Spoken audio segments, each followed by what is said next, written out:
Hi friends, welcome to Ashok Vlogs. இன்னைக்கு வந்து சிக்மங்களூர்லேருந்து பெங்களூருக்கு ரிட்டர்ன் ஆகிறோம். நான் வந்து BMW பைக் ஓட்ட போகிறேன் இன்றைக்கி. அப்படியே கொஞ்சம் இந்த சிக்மங்களூரில் என்ன இருக்குது, இது என்ன இந்த ஊட்டி கொடைக்கானல் ஆர் கூர்க் அந்த மாதிரியா இல்லை வேறு என்ன இருக்குது, அதெல்லாம் பற்றி ஒரு சின்ன வீடியோவில் லைட்டாக சொல்லலாம். ஸோ தட் மக்களுக்கு வந்து ஹெல்ப்ஃபுல்லாக இருக்கும். சிக்மங்களூர் ஒரு ஹாலிடே டெஸ்டினேஷனாக, மலை மேலே போய் தங்கலாமா கூடாதா, வீடியோவை பாருங்கள். ஒரு சின்ன வீடியோ தான் இது.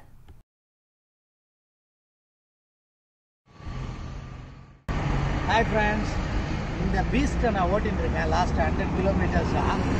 இது வந்து BMW F850 GS. இதில் வந்து இதுதான் TFT ஸ்க்ரீனு, இது ஒரு கம்ப்யூட்டர் மாதிரி.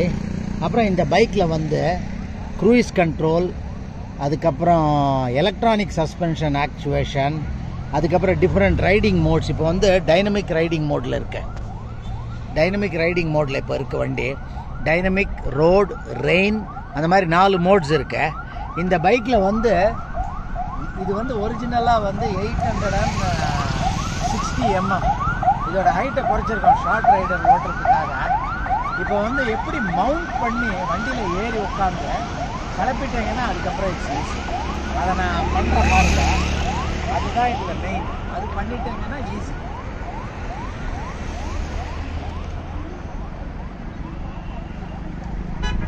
ஹெல்மெட்டை போட்டுக்கிறேன், போட்டுக்கிட்டு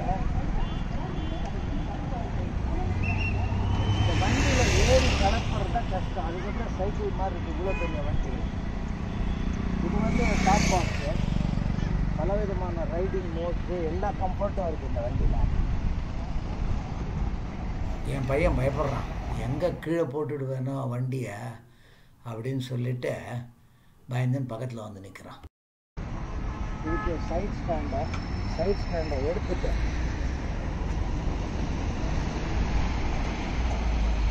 வண்டியை நியூட்ரல் பண்ணுவாங்க. இதை பாருங்கள், இப்போ நான் வந்து ஸ்டார்ட் பண்ண போகிறேன். ஓகே பாய், அவ்வளோதான்.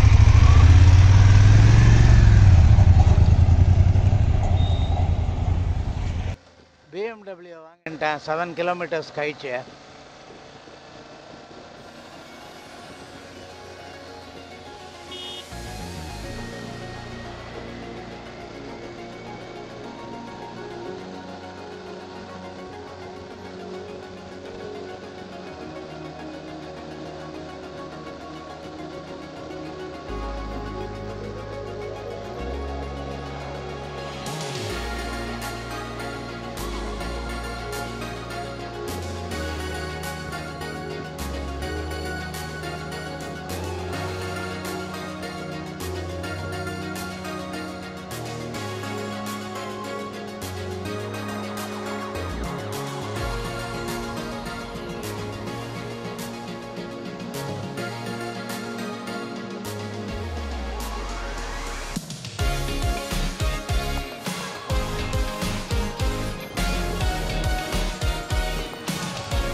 சன் அண்ட் டாட்டர் ஃப்ரண்ட்டில் போயின்னு இருக்காங்க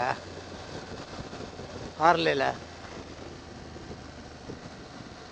டம்முன்னு அடித்தா வைசரா, அப்புறம் கயட்டுறது கஷ்டமாக இருக்குது, ரொம்ப டைட்டாக லாக் ஆகிக்குது. ஸோ லைட்டாக போட்டு விட்டேன், ஆடியோ டிஸ்டர்பன்ஸ் இல்லாமல் இருக்கும். சிக்மங்களூர் வந்து ஒரு நல்ல டெஸ்டினேஷன்.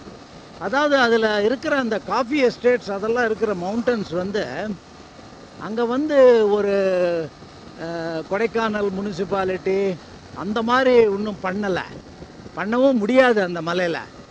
அதனால ஒரு 1 டே ட்ரிப் மாதிரி காத்தாலேருந்து சாயங்காலம் வரைக்கும் சுற்றி பார்க்குறது, வியூ பாயிண்ட்ஸு எல்லாத்தையும் சுற்றி பார்க்கலாம். அதுதானே ஒழிய ஸோ இப்போ எல்லாம் ஹோம் ஸ்டே அப்படின்னு ஆரம்பிச்சிருக்காங்க நிறைய பேர். அந்த ஹோம் ஸ்டேஸ்லலாம் வந்து ஹோட்டலுக்கு அளவு வந்து ஈக்குவலண்ட்டாக பண்ண முடியாது. ஏன்னா அங்கே ஒன்றும் கடை ப்ரொவிஷன்ஸ் எதுவுமே கிடையாது. அவங்க கொண்டாந்து ஸ்டாக் கரெக்டாக பண்ணியிருக்கணும். பண்ணியிருந்தாதான் வர கெஸ்ட்டை வந்து ஒழுங்காக ட்ரீட் பண்ண முடியும். மற்றபடி ஒன் டே, அதாவது நீங்கள் டவுனில் தங்கிட்டு, சிக்மகளூர் டவுனில் தங்கிட்டு நீங்கள் மேலே வந்து வியூஸுக்கெல்லாம் போனீங்கன்னா பிரமாதமாக இருக்கும்.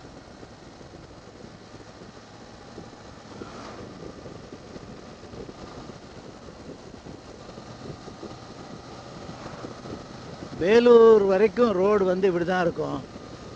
ஹாசன் ரோடு பிடிச்சாதான் சூப்பராக இருக்கும்.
நிறைய பாட் ஹோல்ஸு.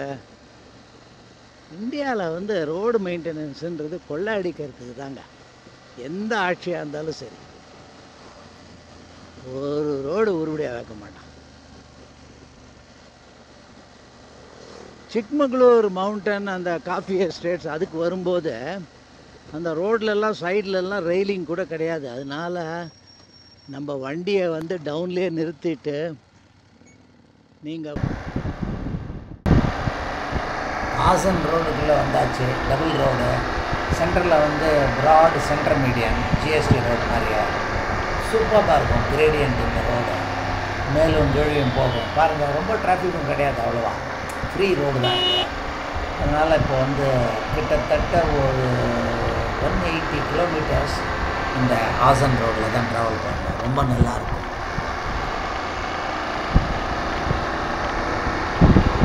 இன்னும் 30 கிலோமீட்டர்ஸ் ஹோட்டல்.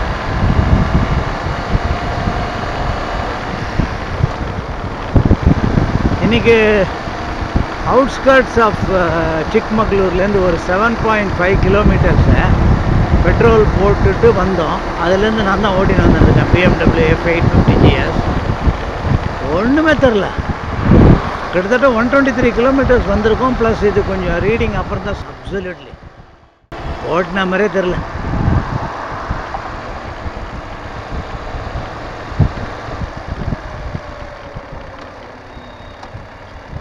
இங்கே நல்லது தான் இந்த மாதிரி ஸ்பீடு பிரேக்கர். ரம்பிள்ஸ்னு போட்டு நிறைய போட்டிருந்தான். எல்லா ஊர்லேயும் ஒரு 5-6 ஸ்பீடு பிரேக்கர் அந்த ஆந்திராவில் போட்டிருக்குமே அந்த மாதிரி. ஹாசன் ரோடு வந்து பைக்கர்ஸ்க்கு ஒரு ஹெவனுங்க. Beautiful road, less traffic and ரொம்ப நல்லாயிருக்கும்.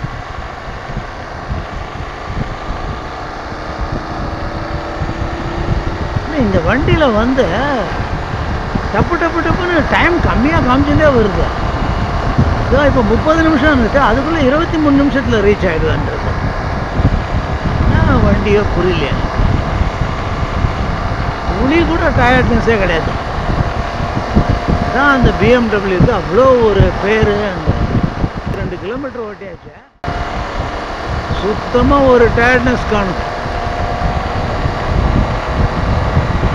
4வது கியரில் 96, 1வது கியரில் இதை பாருங்க. இப்போ கிளச்சு அழுத்தாமே கியர் போடுறேன் குயிக் ஷிஃப்டரில். 6 விழுந்தாச்சு, அவ்வளோதான். அந்த ஒரு சின்ன ஏரோ வந்ததுன்னா உடனே போ. குனிகாலுக்கு பக்கத்தில் ஸ்வாதி டெலிகசி அப்படின்னு சொல்லிட்டு ஒரு ரெஸ்டாரண்ட்டில் லஞ்சுக்கு நிறுத்தியிருக்கோம் வண்டியை.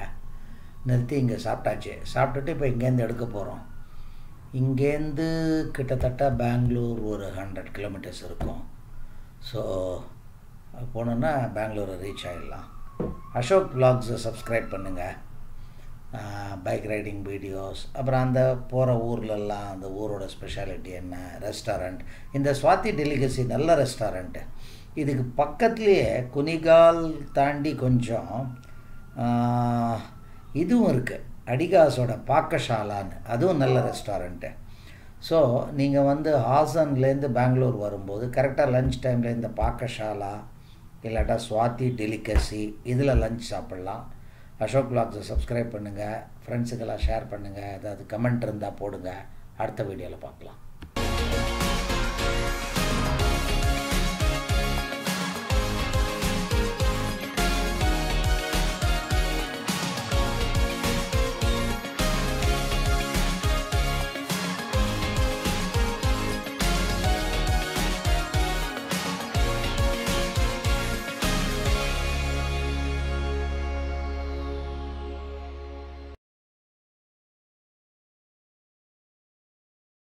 பைக் ரைடிங்கை வந்து ரெகுலராக பண்ணிங்கன்னா வந்து உடம்பை நல்ல ஃபிட்னஸாக வச்சுக்கலாம்.